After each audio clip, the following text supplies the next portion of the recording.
অন্যদিকে সেনাপ্রধান জেনারেল উপেন্দ্র দ্বিবেদী তিনি স্পষ্ট জানিয়েছেন যে 10 এবং 11ই মে সংঘর্ষ বিরতি লঙ্ঘন করেছে পাকিস্তান। 10 এবং 11ই মে আকাশপথে সংঘর্ষ বিরতি লঙ্ঘন পাকিস্তানের, জানালেন ভারতের সেনাপ্রধান। পশ্চিম সীমান্তে ভারতীয় সেনার সঙ্গে নিরাপত্তা ব্যবস্থা খতিয়ে দেখেন সেনাপ্রধান। পাকিস্তান ফের সংঘর্ষ বিরতি লঙ্ঘন করলে প্রত্যাঘাত ভারতীয় সেনাকে পূর্ণ স্বাধীনতা সেনাপ্রধান জেনারেল উপেন্দ্র দ্বিবেদীর।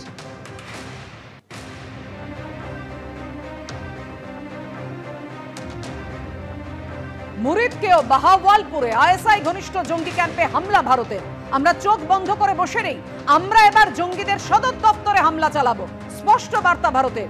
এনআই সূত্রে খবর, আমরা ছোট ছোট জঙ্গি ক্যাম্পে হামলা চালাবো না, সদর দপ্তরে হামলা চালাবো, স্পষ্ট বার্তা দিল ভারত। এনআই সূত্রে খবর, পাকিস্তানের চাকলালায় নূর খান এয়ারবেসে ভয়ঙ্কর আঘাত হানলো ভারত।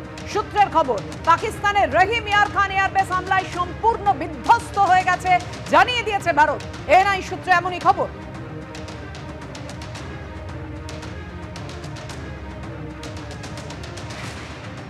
কথা বলবো, আমাদের সঙ্গে রয়েছেন আমাদের প্রতিনিধি সন্দীপ সরকার। সন্দীপ, আমরা দেখেছি একের পর এক এয়ারবেস ভারত প্রত্যাঘাত করে ধ্বংস করে দিয়েছে।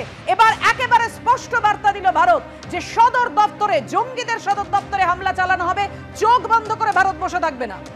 একেবারেই তাই, চোখ বন্ধ করে ভারত বসে থাকবে না এবং একদম সদর দপ্তরে হামলা চালানো হবে, যাতে এই ছোট ছোট লঞ্চিং প্যাড তার পিছনে যে বড় হেডকোয়ার্টারের ষড়যন্ত্র রয়েছে, সেই বড় হেডকোয়ার্টারটাকে গুড়িয়ে দিতে হবে, সেই পরিকল্পনা একদম স্পষ্ট করে দিল ভারতের তরফে, স্পষ্ট করে দেওয়া হলো।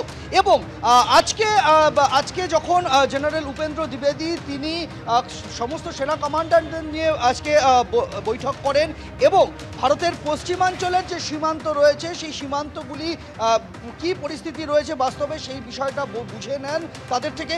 সেই বৈঠকে তিনি স্পষ্ট করে দিয়েছেন যে গতকাল রাতে যেভাবে সংঘর্ষ বিরতি ভেঙে পাকিস্তানের তরফে হামলা চালানো হয়েছে, সেই হামলার যোগ্য জবাব দিয়েছে ভারত। যদি আবার এ ধরনের হামলা চলে তাহলে সেনাকে একেবারে ফ্রি হ্যান্ড দিয়ে দেওয়া হয়েছে, যে কোনো রকম কাউন্টার অ্যাকশান, অর্থাৎ যদি এই ধরনের সংঘর্ষ বিরতি লঙ্ঘন করে হামলা চলে তাহলে সেনা শুধু তার যোগ্য জবাব দেবে, তা প্রতিহত করবে এমনটা নয়, সেনাকে একদম স্পষ্টভাবে কাউন্টার অ্যাকশনের সিদ্ধান্ত একদম জানিয়ে দেওয়া হয়েছে জেনারেল উপেন্দ্র দ্বিবেদীর তরফে।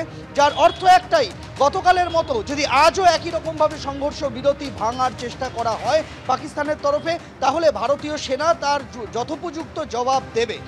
এই বিষয়টা পাশাপাশি আরেকটা তথ্য জানিয়ে রাখতে চাইব যে আজকে সন্ধ্যে 6:30টার সময় জিডিএমও অর্থাৎ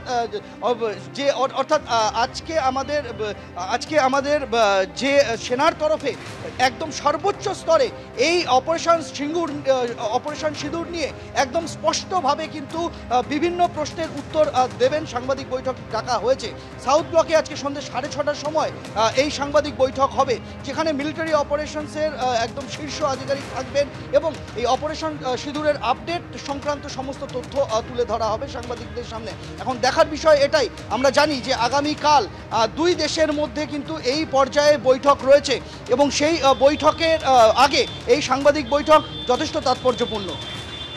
ধন্যবাদ তোমায়।